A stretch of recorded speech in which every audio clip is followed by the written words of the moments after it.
Hey friends, welcome back to Homestead on a Prayer. It looks to me like the perfect morning for a garden tour, so let's take a tour of the garden.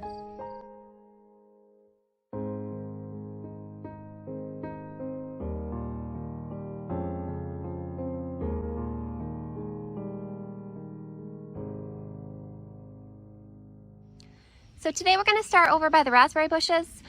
The sun's starting to come up this morning and I want to get this part filmed before it gets too bright.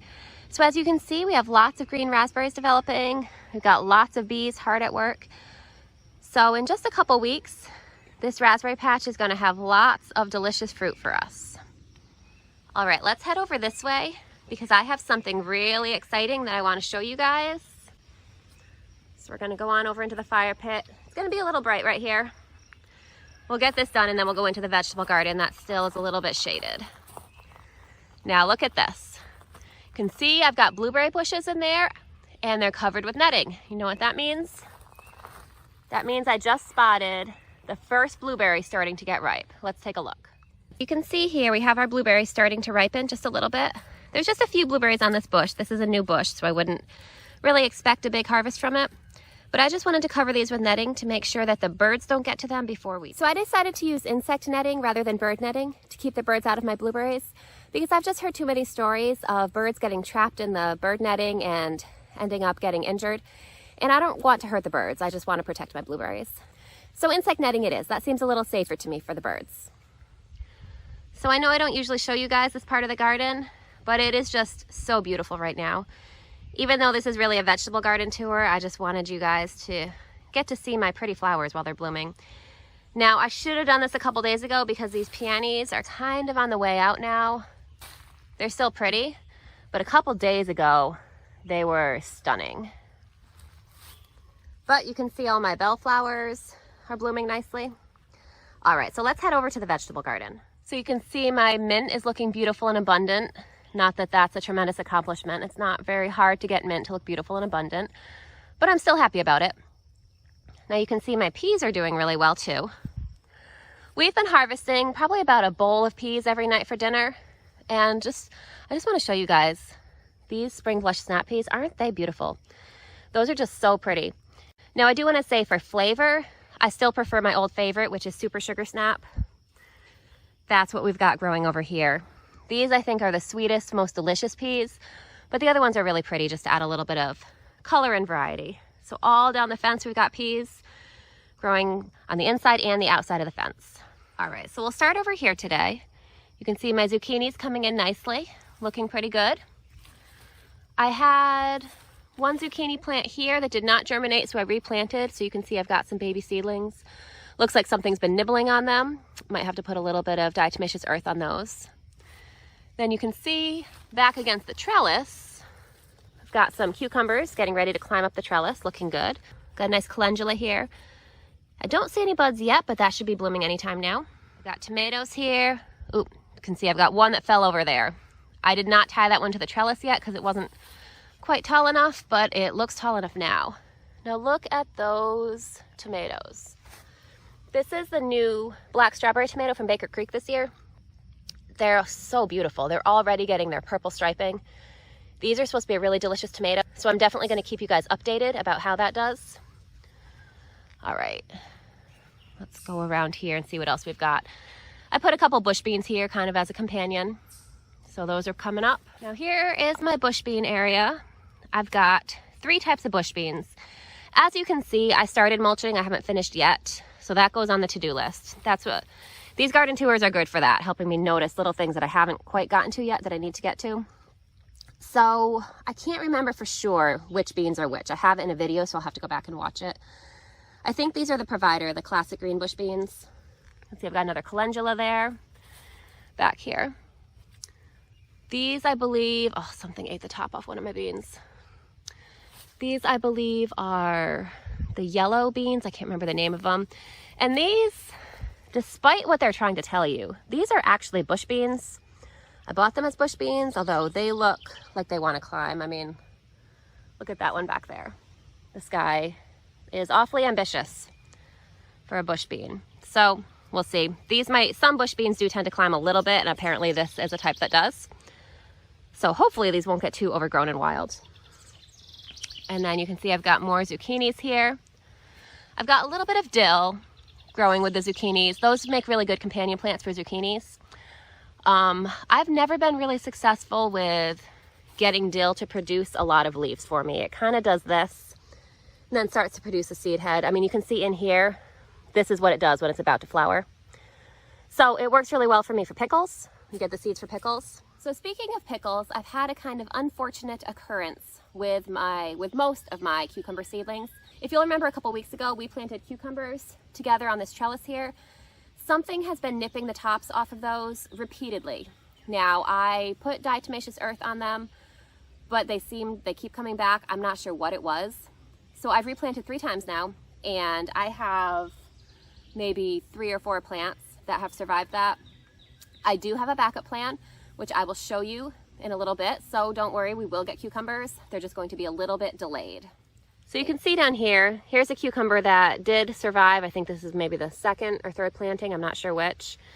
But, I mean, you can see there are not very many cucumbers along the trellis here. I do have lots of weeds, so you can see that as well. This one I think is actually a melon. Something's been nibbling at that too, but at least it's still growing. And I don't know what's going on with this guy. Someone nipped the top off and he's starting to come back. So we'll see, he's a fighter. So let's move on to what is probably my favorite garden bed this time of year because it's just so lush and abundant and green and beautiful. Get my brassicas over here. So I've got kale, you can see I've got red Russian kale, I've got blue curled Scotch kale. I've got some, oh right here, dazzling blue lacinato kale. They're just so beautiful and so many different shades of green that I just love this garden bed right now. I've got a few types of cabbage. Let's see. In here, I've got Savoy cabbage. Looks like it's just starting to form a head there. It's got a little head, so that'll be really nice.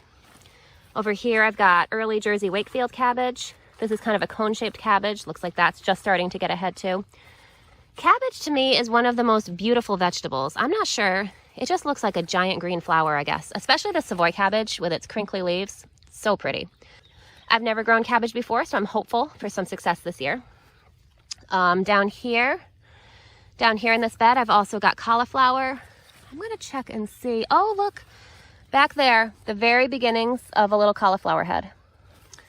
And in here, I'm checking this plant. I don't know if you can see down there. Does this one have a head yet? I don't see one. Doesn't mean it's not there. I don't see one. But when you're growing cauliflower, you want to do something called blanching the heads. So you can see that little guy back there. What I'm gonna do is I'm gonna come out later and I'm going to kind of wrap the leaves around it to protect it from the sun. So when you're growing cauliflower, you want to protect the white head from the sun. Basically, the sun will cause it to discolor and change the texture a little bit. It won't be quite as good and quite as tender. So you want to kind of wrap the leaves of the cauliflower around the head. That's called blanching. So now that I've seen that little cauliflower head, I'm gonna have to do 2 things. I'm going to have to blanch, like we just talked about. I'm also going to come out here with another dose of fish emulsion fertilizer because we want that cauliflower head to get as big as possible. Now, cauliflower is a little bit different than broccoli. With broccoli, for the most part, when you harvest the main head, it then makes lots of little, what are called side shoots, little tiny mini heads, bite-sized heads. Cauliflower doesn't do that. So once you get that main head, that's it, and you can go ahead and pull the plant out. So since it's a 1 harvest plant, we want to make sure that that main head is as big as possible. Now I want to show you guys over here. You've seen that I grow my brassicas under cover. This is the difference between one grown not under cover and see this cabbage, I'm sorry, this is a cauliflower, but this has been grown under cover. You can see it's almost untouched, maybe a little bit of bites here and there. Compared to this cabbage, my insect netting was not big enough to reach the entire edge of the bed, and you can see those little cabbage worms in there. Let's see if you can see those guys, those little pests. So what I'm going to do about that is I'm going to get something called BT, which is approved for organic gardening. Basically, it's something that you can spray your plants with. It has like a type of microorganism, I think like a bacteria, that is non-toxic to humans, but caterpillars will ingest it and then they'll die. So I want to spray my plants with that to try to protect that cabbage. Now, I'm not sure if that cabbage is too far gone. I don't know if I'll still be able to get a harvest out of it or not, but I'm going to give it a try. We'll see what happens. and we're gonna hope for the best. If not, my chickens will get a tasty and delicious snack because the worms for them are just extra protein. So bonus, right? But we're gonna try to salvage that for us if we can and just give the chickens the outer leaves. I'll keep you updated about how that BT works, and we'll just be hoping for the best. So you can see my kale that's growing here right next to the cabbage seems to be pretty much unaffected. Okay, I'll take that back. There's a little bit of nibbling on there, but it's nothing like this cabbage. I mean, this cabbage is basically, I don't know, basically turned to just the leaf veins, just skeleton. So this, they prefer cabbage over kale, probably why they're called cabbage worms and not kale worms. So you can see my tomatoes are doing well. I have my one determinate sauce tomato over here mixed in with the Brassicas. And over here I have a Sun Gold Select. This is basically the open pollinated version of Sun Gold, which means that if I prevent cross-pollination, I can save the seeds from this and have them come true to type. So I'm going to need to, all of these blooms are already open. I'm gonna have to find a little bud cluster, maybe right here, that's not open yet. I'm going to put a little gauze baggie around this to prevent cross-pollination, and then I'll know I can save seeds from the fruits that form from this bud cluster here. Down here, I have my cherry tomato bed. These are looking lush and beautiful. Hey guys, so we're back. So we had a little bit of a technical difficulty earlier. I had a battery die in the middle of shooting the garden tour this morning. So now it's afternoon. It's probably a little brighter than is ideal for a video, but we're gonna try our best to make it work because there is some stuff that I really do wanna show you guys, and I wanna get this video up as soon as possible. So we left off with the cherry tomatoes. So I'm gonna take you back over there and we're gonna talk a little more about how those are doing. So I don't know if you can see in here, we've got our first little baby tomatoes. So I have quite a few plants that are getting little tomatoes now, but they're really getting close to producing tomatoes for us. I'm really excited about this cluster of flowers and buds here. This is hopefully gonna make lots of good tomatoes for us. This plant here, which looks especially healthy, it's already basically to the top of the tomato cage. You can see up there. So I don't know how tall this is gonna get by the end of the season. This one is a black opal, which is, if any of you have grown that variety before, let me know. I've never grown it before, so I'm not familiar with it, but it's supposed to be similar to black cherry. I think it actually was bred from black cherry, which is a tomato that we really love. So we're excited to try that one. So I've got, you can see there's a big size difference in my cherry tomatoes. I've got this little guy here who looks still really nice and healthy just compared to the other one. So this is a black strawberry plant. You can see we looked at one of these earlier. It's really pretty with those little purple streaks that it's starting to get. So I'm really excited to try those. So over here behind the tomatoes, we have the garlic patch. Now, as you can see, I've recently harvested the garlic scapes off of a lot of these plants. There's still, let me see if I can find, there's still a few scapes left in here. Let's see. So back here you can see we have a few that weren't quite ready to harvest yet. So by the time I post this video, I should have already posted a video of harvesting the garlic scapes and what to do with them a couple days ago. So go back and check out that video if you missed it. So I've got maybe 10 or 12 scapes that I haven't harvested yet. I'm planning to leave a couple of them to fully develop so that I can show you guys what that looks like. And then these others I'm going to harvest in the next day or two when they really get fully developed. So as you can see, my garlic patch is looking a little bit bedraggled. We had a couple days of heavy rain, and when garlic gets close to harvest time, it's more likely to kind of fall over anyway. This still has a few more weeks to go, but it's getting pretty close. I mean, you can see down here, some of these stems are starting to look pretty thick. They thicken up when they're starting to get ready to harvest. And supposedly the thickness of the stem correlates with the size of the bulb you're gonna get. So hopefully we'll get some nice big garlic this year. And back here you can see we have a little more of a crazy situation going on. Our peas kind of wrapped around the garlic a little bit. They're growing on this fence here, but they also sent out some tendrils to the garlic. And so when all the garlic fell over in the rain, it kind of took the peas with it. So that's kind of a fun little harvesting adventure to go on every day. This bed here isn't really coming along as well as I would hope, with the exception of that parsley. The parsley in the back looks glorious. Some of these other ones aren't doing the best. But look at this beautiful lettuce here. If you remember from the last garden tour, I showed you guys some of this lettuce that I had in my lettuce bed was getting eaten by probably a vole. And I wanted to make sure that I was able to get some of this lettuce for seed. Now it looks like it is starting to bolt. You can see it's kind of making a center stalk there. Normally that's not a great thing with lettuce, but in this situation I am glad because I do want to save seeds from this lettuce. So you can see I have some little baby lettuces I've kind of sprinkled here and there because as you'll see when we get to the other lettuce bed, my other lettuce is starting to slow down a little bit. So I'm working on succession sowing. Now if you remember from the last garden tour, I had some broccoli that was starting to head up a little bit early and I wasn't too thrilled about it. This broccoli on the other hand is doing exactly what we want. So I think it's really the difference between the two varieties because you can see back here I've got some other broccoli that's starting to get a nice head. And these plants are a good size to be able to support this head of broccoli. You can see that's going to develop into a decent sized head. So by contrast, this broccoli here, you can see I already harvested the main head from in here. This is the one that we looked at in the last garden tour. And that one, the main head was probably the size of these little side shoots combined. It was not really all that big. It was a little earlier than I would like.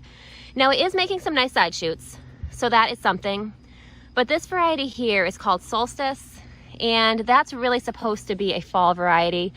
I kind of broke the rules by planting it in the spring. So, I mean, I guess I kind of got what was coming to me, but I'm probably gonna try this variety again in the fall because as I said, it's recommended more as a fall variety. But this variety over here that we looked at before, this is called Eastern Magic.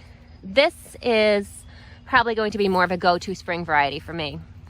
I do have one plant of my tried and true Arcadia here. This one is just barely starting to get ahead, if you see it in there. So I'm pretty hopeful for this one too. So I'm just curious to try out the new varieties and see how they compare. I'll try Solstice again in the fall and see if it performs better under cooler conditions. I'll keep you guys updated and let you know. In the meantime, I am going to give all of these broccolis another dose of fish emulsion fertilizer. Broccoli plants are really heavy feeders. And so for the most part, you kind of want to give them a dose of extra nutrients whenever they're going through any kind of big change. Like when you first see the main head forming in the middle of the leaves, you want to give them extra fertilizer. Then when you harvest the main head, you want to give them more fertilizer so that they develop good side shoots. And anytime they look like they're having a little bit of slow growth, fertilizer. Broccoli, I'm sure that it's possible to over fertilize it, but it's pretty tough to do. I've certainly never done it. So whenever you're in doubt about broccoli, it probably most likely needs more nutrition.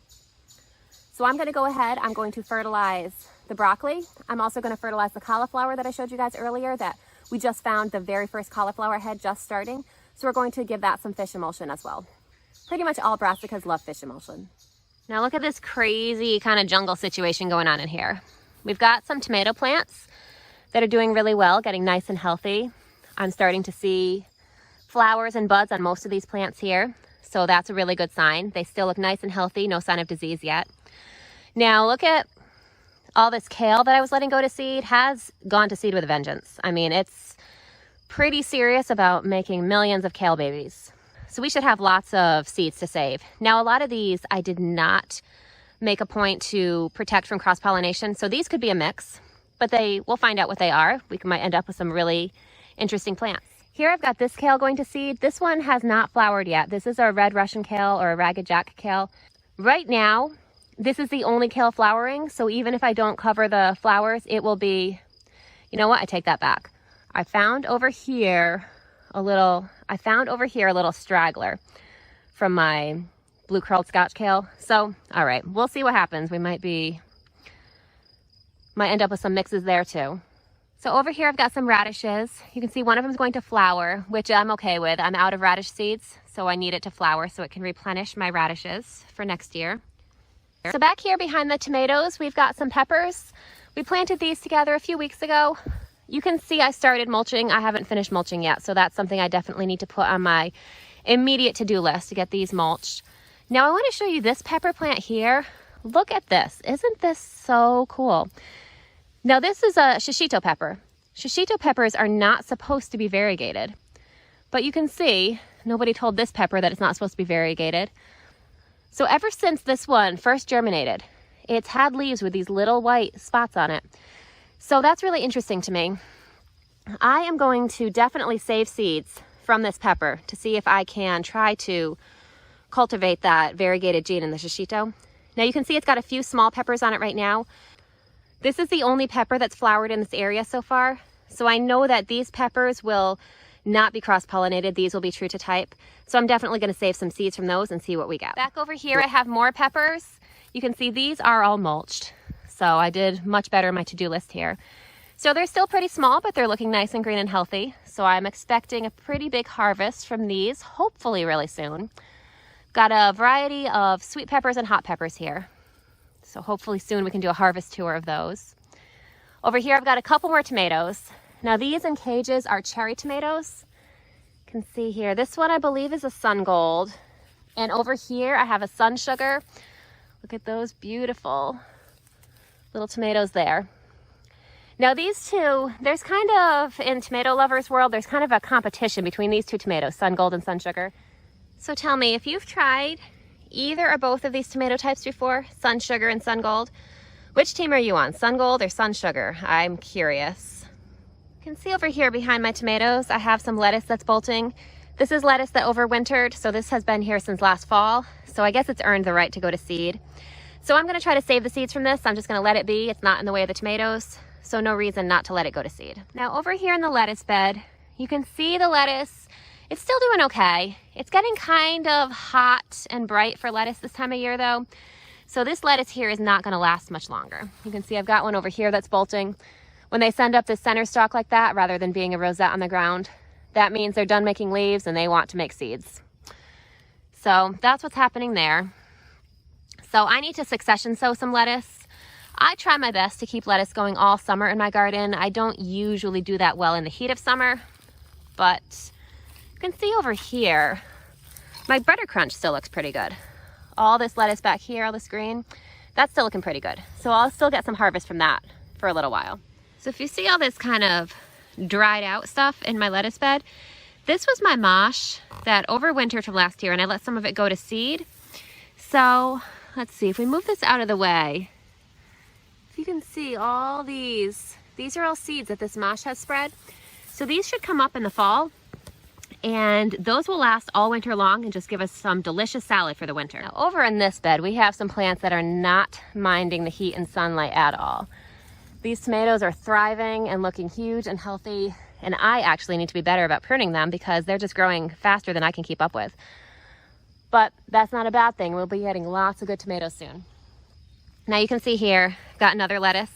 This is another overwintered lettuce that's going to seed. This one was really good. I don't know for sure what kind it was. I think it was a butter crunch or something similar to that. So I'm gonna save seeds from this one because I really liked it. Got another one down here that is maybe just starting to bolt. This one is still, I think, tasting okay though. So we'll let that one go a little bit longer. Now you can see here, I have a little butternut squash I planted that just came up.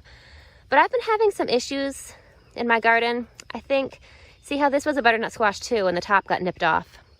I've been having that happen a lot in my garden this year with cucumbers, melons, zucchinis, all that kind of stuff. So if you have any suggestions for that, please let me know. I tried diatomaceous earth and it did not seem to really fix the problem. I have a few little companion plants in here. These guys are really just getting started. I've got some basil and nasturtium, more basil, which that one has been partly eaten by something. Some purple basil. So those guys are really just getting started. I'm hoping that they'll take off really soon, and then we'll have some nice flowers in this bed along with our tomatoes. Now you can see at the base of the trellis here, these pole beans that we planted are looking really good, starting to climb. So hopefully we'll get some good harvest from those soon. Back here we've got pole beans climbing on both sides of this trellis here. I've got the purple pole beans on this trellis. Isn't it interesting? The stem is purple. So it's not just the beans themselves that are purple. Really, the stem is too. These couple on the end are a green bean because I ran out of seeds for the purple bean, and you can see the stems are green. So it's interesting. And then over here, I've got some more beans on the edge of the lettuce bed. So hopefully pretty soon, these whole trellises will be covered with beans and they'll just be magical to walk under. Can't wait for that.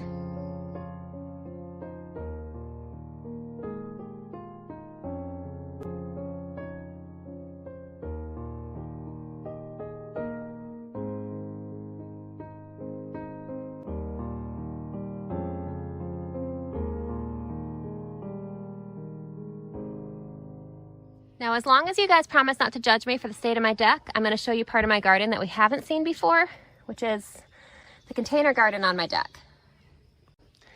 Now, as I mentioned, my deck needs some help. It actually needs to be pretty much completely replaced, but that's not super high on the priority list with everything else we have going on. So this is a clementine plant. A few years ago, my son found a seed in one of his clementines and decided to plant it. And this is what it looks like years later. It's a beautiful plant, little tree. So I don't know if it'll ever bear fruit or not, but it's really nice, and it's kind of fun that he just decided to plant that and it grew. Here I've got a roselle plant. This is what you get like hibiscus tea. It's what makes the zinger teas have that purple color and little pungent flavor. I've got a few little basils planted in there. I am not sure what these are.